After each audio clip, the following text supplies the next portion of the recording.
So looks like Apple Original Films has a hit on their hands with the F1 racing movie that's going towards a 55 to 58 million dollar US opening, and they're projecting it's going to earn around 140 million worldwide, which is one of the biggest openings for Brad Pitt's career. His last one was World War Z with 112 million, and that's not adjusted for inflation.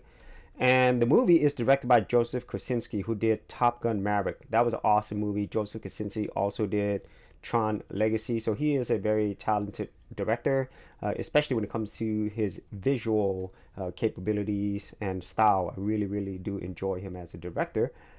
However, this is something that is not common because Apple Original Films is very much like other large tech companies. They're trying to get into the world of Hollywood, media, entertainment, and they've been doing this for years and years. If you actually go at Apple Original Films, you just look at their films, they do have quite a few films. Some haven't been released, but some have.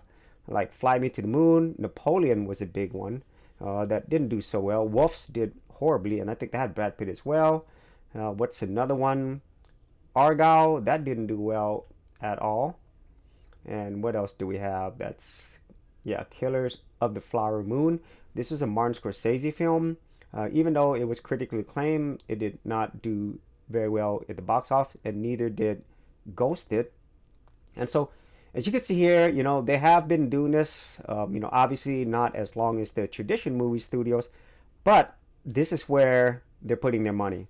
And the thing is, these large tech companies, and obviously it's not just Apple Original, we have Amazon Studios, which also now owns MGM Studios. All of them are expanding into the world where Hollywood, where traditional studios were, and traditional studios are more and more, they're going to be bought up by these tech companies. And obviously we have Netflix, but for them, they're not pushing towards theaters. They're pushing people towards their streaming service, even though they do have limited releases of some movies in theaters. And so this is a pretty big thing for the simple fact that traditional studios like Warner Brothers or Fox, Disney, all of them, they're all becoming conglomerates. It's getting harder and harder for those traditional studios to actually make money and compete, and continually things keep going up for costs. And a lot of the movies and shows that have been coming out, especially the movies, just haven't been as profitable over the past few years. And so this is a big sign for them. And obviously Apple Original Films and Amazon, they have a lot of money, way more than these traditional studios, hence something like this where they're buying the older studios.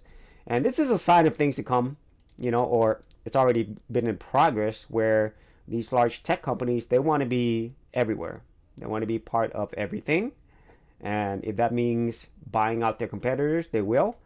Or more or less just making so much more money and having so much more and more money available that these traditional studios won't be able to compete, or probably not be able to survive anymore in the future. So if you actually had any thoughts on Apple Original Films, Amazon, or any of these other studios, be sure to leave in the comments area below, and I'll see you on another episode.